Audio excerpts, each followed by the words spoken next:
안녕하십니까. 이번 시간에는 ESS와 관련된 리스크와 금융 조달에 대해서 알아보겠습니다. 먼저 ESS를 도입했을 때 발생할 수 있는 리스크 세 가지와 이를 최대한 방지하기 위해서는 어떤 점을 주의해야 되는지 알아보고 간단하게 ESS 금융 조달에 대해서도 알아보겠습니다.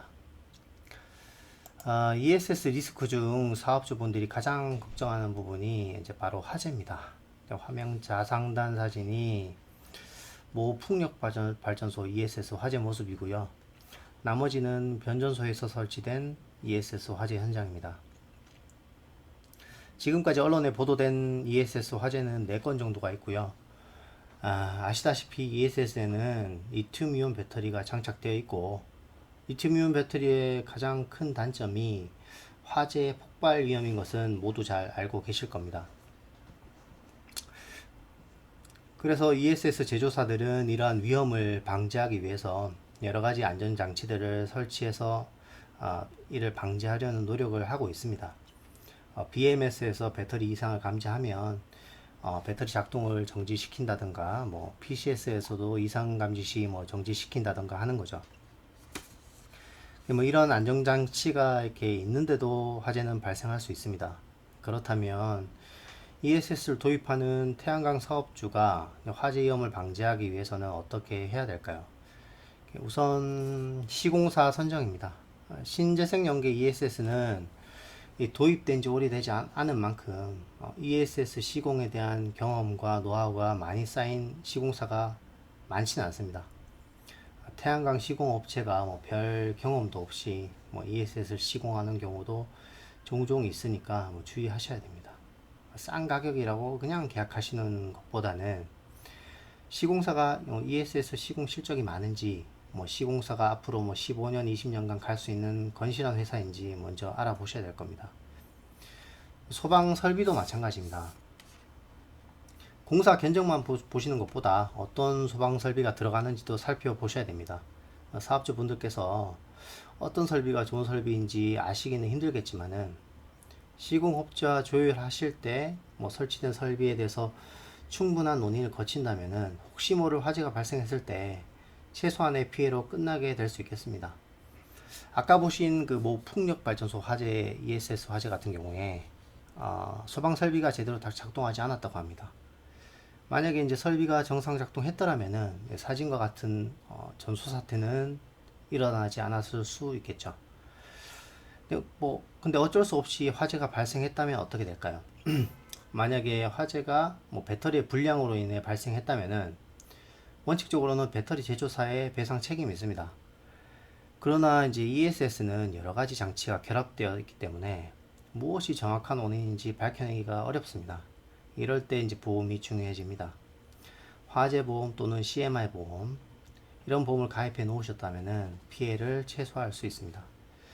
여기서 화재보험은 화재 또는 낙뢰로 인해 피해가 발생한 경우에만 보상 가능하고, 기간기계종합보험, CMI 보험 같은 경우에는 특약에 가입을 한다면은 영업 손실 또한 보상받으실 수 있으니까 ESS를 고려하시는 사업주분들께서는 이에 대해서도 잘 알아보실 필요가 있다고 하겠습니다. 화재 이외의 사업주분들이 가장 중요하게 고려해야 될 리스크는 S&P REC 가격 변동 리스크입니다. 사실 이것이 화재 이외에 ESS의 가장 큰 리스크라고 할 수도 있습니다. 화면에 보시는 그래프는 2014년부터 2017년까지 S&P REC 가격 변동을 나타내고 있습니다. 파란색 선이 REC고 붉은색이 S&P 가격입니다. ESS에서 중요한 REC 가격 변동을 먼저 보시겠습니다. 최고치는 195원, 195원이고 최저치는 88원으로 무려 100원 가량 차이가 납니다. 가중치 5.0을 고려하면은 500원 차이가 나게 되죠. 그러니까 만약 ESS를 도입하고 장기 계약을 하지 않는다면은 킬로와트당 500원에 달하는 가격 변동 리스크를 안고 가게 된다는 얘기입니다. 장기 계약을 하지 않으면은 훨씬 비싼 가격에 이 REC를 팔 수 있음에도 PF 대출 시 장기 계약을 요구하는 이유가 바로 이런 가격 변동 리스크 때문이라고 할 수 있겠습니다. S&P 변동을 보시겠습니다. 최고치는 162원, 최저치는 65원으로 REC와 마찬가지로 S&P도 거의 100원 차이가 나게 되죠. 근데 얼핏 생각해 보면은 뭐 ESS는 REC 가중치 때문에 도입하는 것인데 뭐 S&P 가격이 무슨 영향인가 생각할 수도 있지만은 장기 계약을 체결하는 경우 S&P 가격 변동이 REC 가격에 영향을 미치게 됩니다. S&P REC 가격 변동이 어떻게 매출에 영향을 미치는지 뭐 구체적인 경우에 대해서 알아보겠습니다. S&P REC 가격 변동이 어떻게 매출에 영향을 미치는지는 장기 고정 계약 유무에 따라서 나눠서 살펴볼 필요가 있습니다. 우선 ESS 장기 계약을 하지 않는 경우를 먼저 보겠습니다. 기존에 두 가지 경우가 있을 수 있습니다.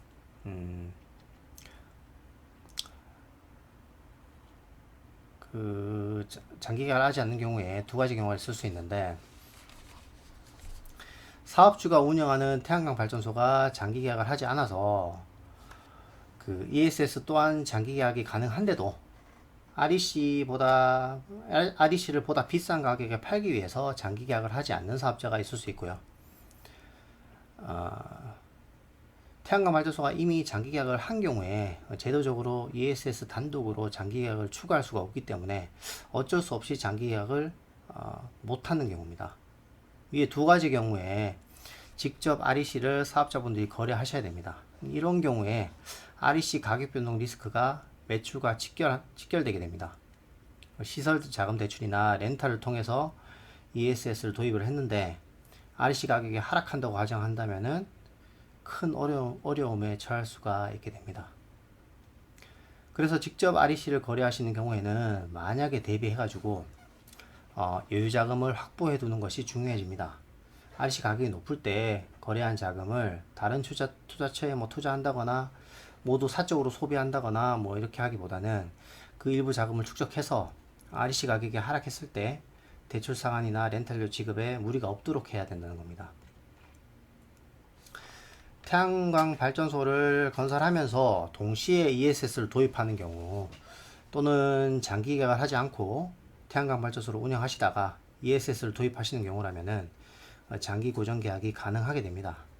장기 고정 계약은 두 가지 계약 방식이 있습니다. S&P 1 REC 가격 계약 방식과 S&P 1 REC 곱하기 가중치 계약 방식입니다. 편의상 계약 방식 1, 계약 방식 2라고 하겠습니다.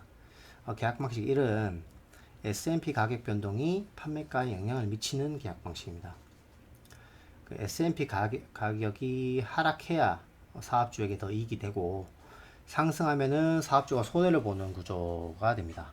S&P 가격이 장기 계약 당시보다 무조건 하락한다는 보장이 없기 때문에 어느 정도의 리스크를 안고 가는 계약 방식이라고 할 수 있습니다.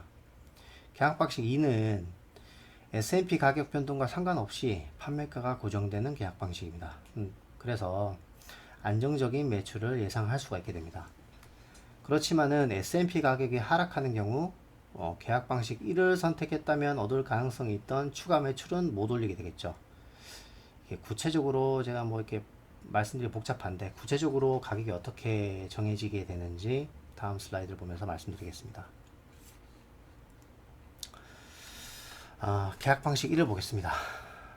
계약 방식 1은 이 방식은 가중치를 곱하지 않고 아는 S&P REC 가격이 고정되는 방식입니다.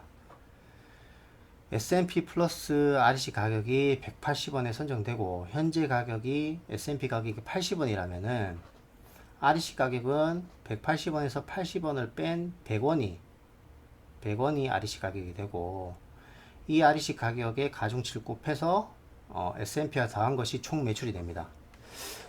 즉 S&P가 80원일 때 580원 매출이 되겠죠. 그런데 S&P가 90원으로 올랐다고 해봅시다. 그러면은 REC 가격은 180원에서 90원을 뺀 90원이 되고, 여기 가중치 5.0을 곱하면은 450원이 됩니다. 이를 S&P에 더하면은 540원 매출이 됩니다. S&P가 10원이 오르니까 매출 차이가 40원이 나죠. 계약 방식은 이렇게 S&P 가격의 등락에 따라서 매출의 변화가 발생하는 것이 특징입니다.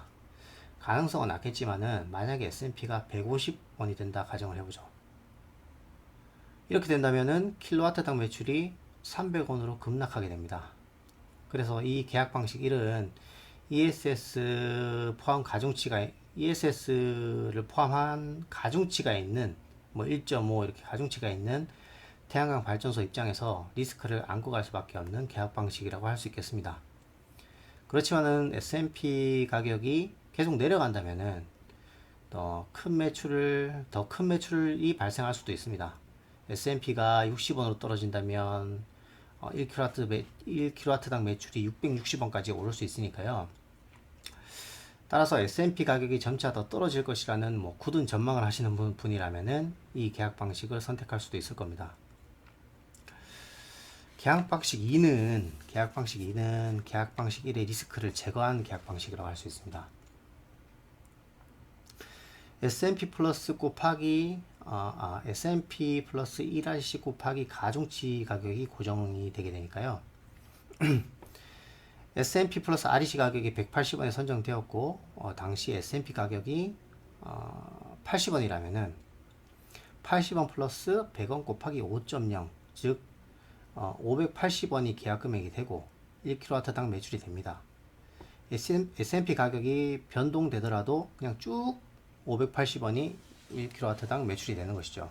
매출 등락의 리스크가 완전히 제거되기 때문에 안정적인 매출을 기대할 수 있게 됩니다. S&P 가격이 하락한다면은 뭐 계약 방식 1을 선택했더라면 얻을 수 있었던 매출을 얻지 못하게 되지만은 S&P 가격이 상승한다면은 계약 방식 2에서는 매출 하락이 발생하지 않기 때문에 계약 방식 1에 비해서 더 이익이 됩니다.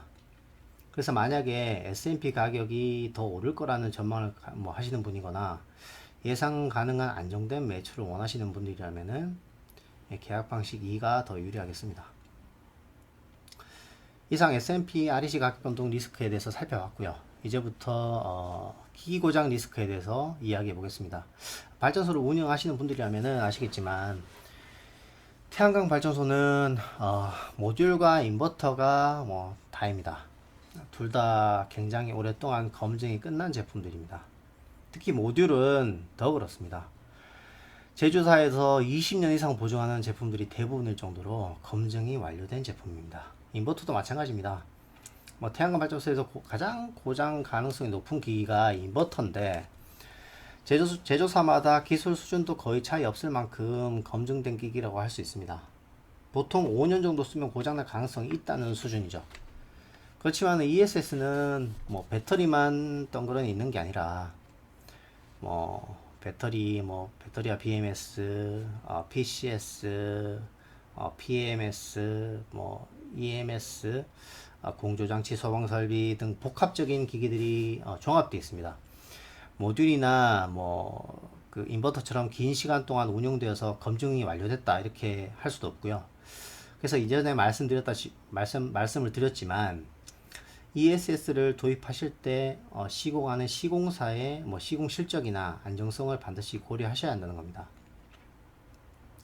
비록 사업주분들께서 ESS를 도입하실 때 보증기간이나 AS 같은 부분을 통합해서 협의하시는 경우가 많지만은 그래도 구성요소 각각의 보증기간과 제조사의 안정성, 시스템, AS 시스템은 짚고 넘어가셔야 하는 것은 유의를 하셔야 됩니다. ESS 시공사 중에는 배터리를 제외한 PCS 등 기타 설비를 직접 제작하는 회사도 있지만은 모두 구입해서 조립만 해주는 회사도 있기 때문에 실질적으로 고장이 발생했을 때 시공사는 별 역할을 못하는 경우도 많습니다. 이런 경우에 내 ESS, PCS가 고장 났는데 AS 시스템이 부실한 회사에 PCS를 설치해 놓은 경우에 결국 수리의 시간이 더 오래 걸리는 일이 발생할 수 있고 그 기간만큼은 ESS 운용을 못해서 매전 수익에 악영향을 미칠 수 있기 때문에 악영향을 미치게 되겠죠. 따라서 시공사를 믿고 계약을 하시더라도 세부적인 부분은 따져가면서 계약을 하셔야 한다는 이야기입니다.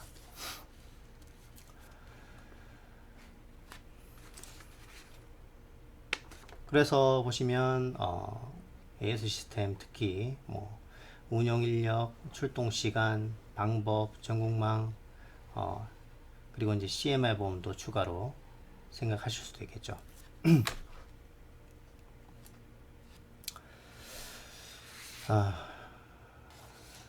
이 리스크에 대해서 얘기를 해봤고요. 금융 조달에 대해서 간단하게 이야기를 또 해보겠습니다. 자기 자본으로 이렇게 도입하는 것이 제일 좋겠지만은 ESS는 고가의 설비이기 때문에 금융 조달을 통해 도입하는 경우가 대부분입니다. 뭐 ESS 금융은 크게 세 가지 방법이 있는데 PF, 시설자금 대출, 렌탈 이렇게 세 가지입니다. 여기서 먼저 말씀드려야 될 부분이 있습니다. 태양광 발전소를 신규로 건설하면서 ESS를 같이 도입하는 경우 또는 장기 계약되어 있지 않은 태양광 발전소를 운영하시면서 추가로 ESS를 도입하시는 경우라면은 장기 계약을 전제로 해서 ESS 도입이 용이합니다. 이 세 가지 방법이 전부 가능하면서 비교적 쉽게 가능하죠. 그렇지만은 이 장기 계약이 되어 있는 태양광 발전소에 ESS를 도입하는 경우에는 PF는 거의 불가능하다고 보시면 되겠습니다. ESS 단독으로 장기 계약이 제도적으로 불가능하기 때문인데요. 장기 계약이 되지 않으면은 향후 수익의 이제 불확실성 때문에 아까 제가 불확실성 말씀을 드렸었죠. REC 가격 때문에 그 ESS REC 가격 그 리스크가 있다고 말씀드렸었죠. 이런 리스크 때문에 PF가 성립되기가 힘듭니다. 요즘 태양광 발전소를 늘려가는 것이 힘들어 가지고 ESS 도입을 검토하시는 사업주분들이 많은데 아마 대부분 PF를 통해 가지고 태양광 발전소를 건립하고 장기 계약을 하신 분들일 겁니다. 이런 분들 같은 경우에는 시설 자금 대출이나 렌탈 상품을 검토해 보셔야 됩니다. 그렇다면 뭐 시설 자금 대출은 쉬울까요? 가능은 하지만은 사실상은 쉽지 않다고 할 수 있습니다. ESS 도입이 초창기이기 때문에 어떤 통일적인 기준이 없는 상태라고 합니다.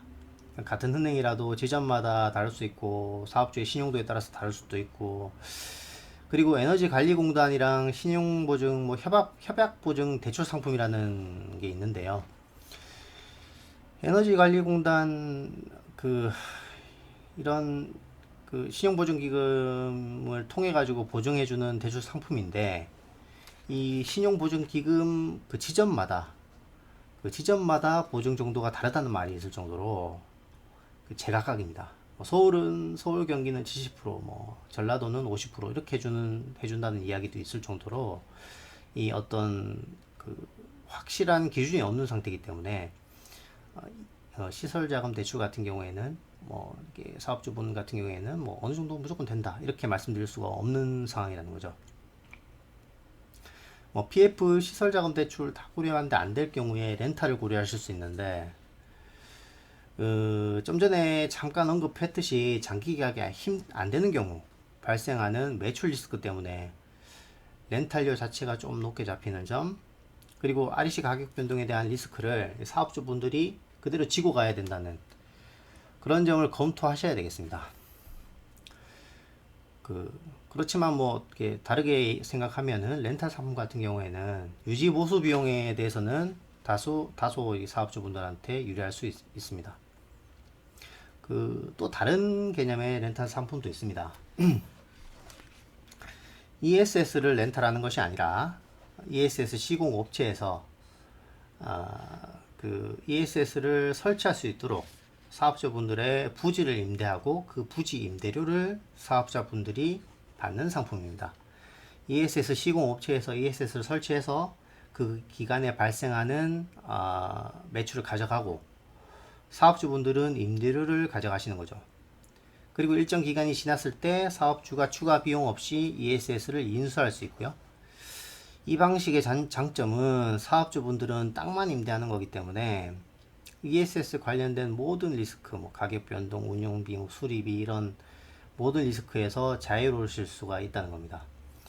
그렇지만은 ESS에 이제 충전되는 전력량만큼 사업주의 매전 수익이 축소되기 때문에 임대료를 결정함에 있어 가지고 충분히 합리적인 가격인지 검토를 잘 하시고 결정을 하셔야 되겠습니다. 다음 시간에는 ESS를 설치했을 때 구체적으로 어떻게 수익이 발생을 하는지, 어떻게 수익을 계산할 수 있는지에 대해서 알아보는 시간을 갖도록 하겠습니다. 감사합니다.